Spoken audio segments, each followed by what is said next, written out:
I have a second question from Sophie here. Is there a Dubstar track that fans consistently misinterpret, or one that means something very different to you than people think? I'm thinking of Manic here. She says not so manic now. Yeah. In fact, fans misinterpreting what a song is about, I think is one of the most fantastic things about being a songwriter. When you write a song like Stars, for example, there's nothing in Stars that points directly at what Stars was inspired by. So what you're left with is a whole load of maybe abstract thoughts and feelings that leave huge spaces for the listener to fill in with their own experiences and their own interpretation.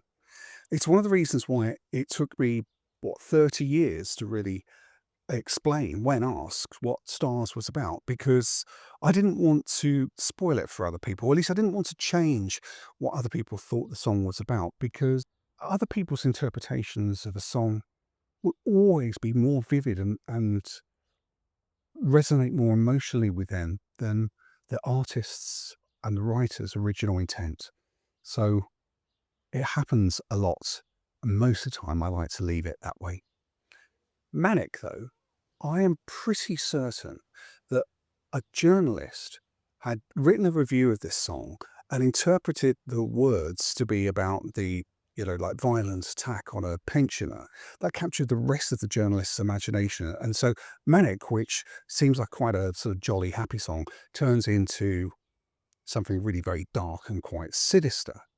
But if you look at the words in Manic, it's a bit of a leap to think that it's a song about the rape of a pensioner, which is a terrible thing.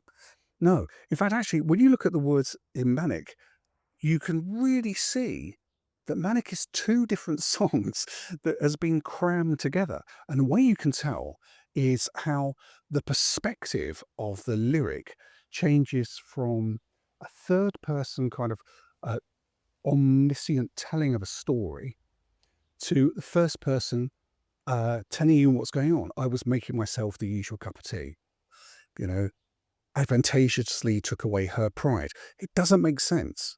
And that's because it's two different songs. So I suppose at the time, we were powerless really to change how people were interpreting this song. And I suppose also there was something really powerful about the idea that this song that was previously appeared to be really jolly was actually really very dark. So we just kind of let that go. Plus, I suppose there's something a little bit obtuse about correcting an interviewer's interpretation of what a song is about. So you just kind of go with what they said, I suppose. Um, yeah, it's starting to rain. I'm going to go inside.